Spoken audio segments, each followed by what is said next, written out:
পৃথিবীর সবচেয়ে দামি তরল পদার্থ যদি কেউ জিজ্ঞেস করে, হয়তো কেউ বলবে পারফিউম, কেউ বলবে সোনা গলানো দ্রবণ। কিন্তু আসল দামি তরলটি কি জানো? একটু অশ্রু। হ্যাঁ, মাত্র 1% জল আর 99% অনুভূতি দিয়ে তৈরি সেই অশ্রু, যার মূল্য মাপে না কেউ, কিন্তু বহন করে হৃদয়ের সবচেয়ে গভীর ব্যথা, ভালোবাসা বা অপূর্ণতা। একটু অশ্রু কেবল চোখ থেকে ঝরে পড়া জলবিন্দু নয়, এটা একটা নিঃশব্দ আর্তনাদ, একটা মুহূর্তের অনুভব যা অনেক কথার চেয়েও গভীর। কখনো তা হয় ভালোবাসার ছোঁয়ায়, কখনো বিচ্ছেদের আরতি, কখনো আনন্দের বিষয়, কখনো বা ভেতর থেকে ফেটে বের হওয়া অসহায়তা। আমরা অনেক সময় কথায় বা আচরণে অন্যকে আঘাত করি, হয়তো অনিচ্ছাকৃতভাবে, হয়তো অসচেতনভাবে, কিন্তু সেই এক একটা আঘাত গড়ে তোলে অশ্রুর নদী।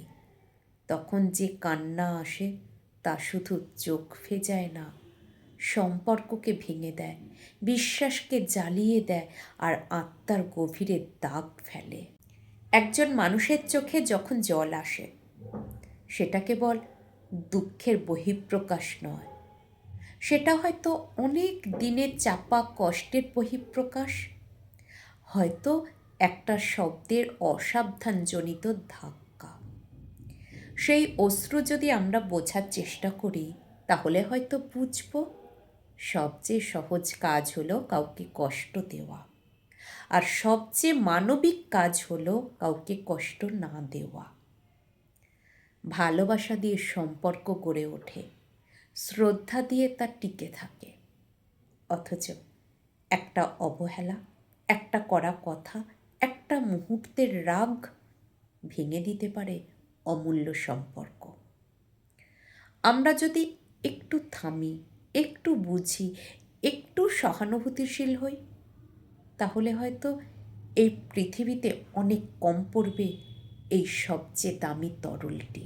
শেষ কথা, একজন মানুষ কাঁদলে তুমি তার চোখে শুধু জল দেখো না, দেখো তার হৃদয়ের শব্দহীন আরতি, দেখো তার ভাঙা বিশ্বাস অথবা অপূর্ণ ভালোবাসা।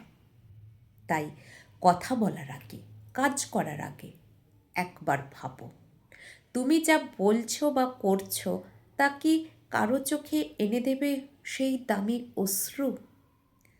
ভালোবাসা, সহানুভূতি আর নরম আচরণ, এই পৃথিবীতে এগুলোর বিকল্প নেই।